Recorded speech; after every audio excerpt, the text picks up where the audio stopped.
We're going to talk to Paul, who's calling from Florida. Paul, you're live on Truth Wanted. What's up? Hey, I appreciate you extending. I'll try and make this quick. I just had to talk. I found Forrest a couple months ago, and you're right there alongside with my other favorite, which is Neil deGrasse Tyson. You're awesome. Well, thank you. That means the world to me. Great show. So much. Great show today, guys. And Dan, I watch you all the time. But here's the question.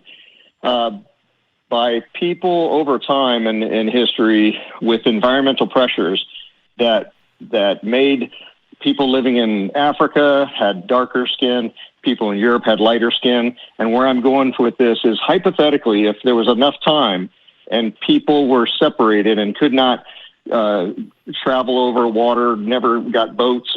Anyway, would people in certain areas have possibly evolved into a new species? Yeah. Absolutely. Yeah. That's what we talked about that a minute ago. The phrase for that is allopatric speciation. So allopatric literally means just different country.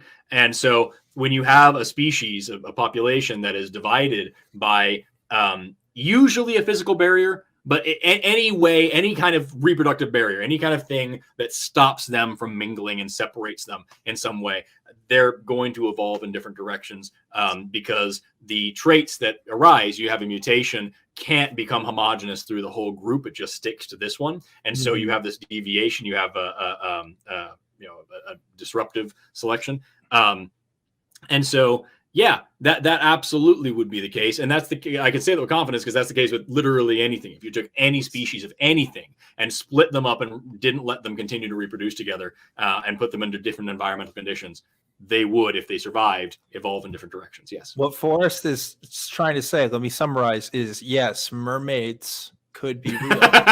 And just because we haven't found them yet doesn't mean they're not out there. Okay. Little Mermaid, actually, biography.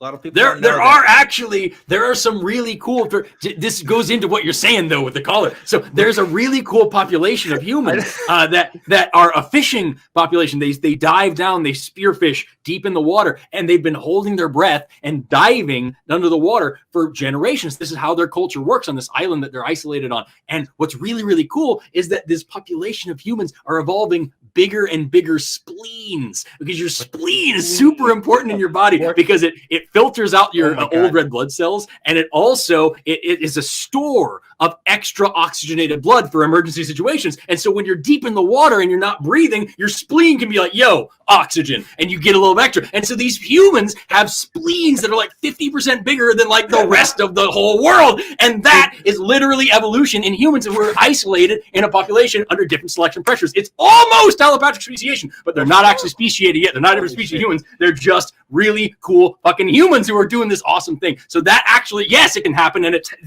something you can observe. It's radical, dude. It's fucking radical. Talk to me about mermaids again. Listen, I dare you. Fucking listen.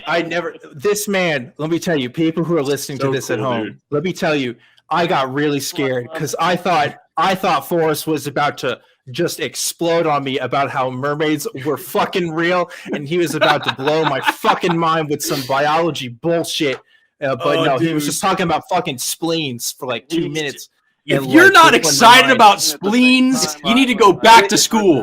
Let me tell you, that's the heart of a teacher right there that can get excited that quickly. God. That was spleens are radical. We got to get off this train. Spleens are radical, and humans are radical.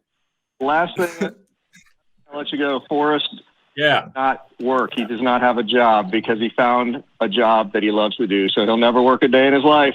That's right. Absolutely. That's right. Absolutely. By the way, if you want to look it up, that is the Baju people in Southeast Asia. Baju, I think. The Baju people. Big old spleens. They're awesome. All right. Because they collect shellfish from the ocean floor. The Baju people. I like that's a cool name. I like that. The Baju people. Anyway, Paul, thanks so much for calling in. We got to end the show now because Forrest is. I'm gonna start talking about dragons or something or giants, and Forrest is gonna just explode over here. So I'm gonna go make an I Heart Spleen shirt for my merch store now. That'd be awesome. I would love that.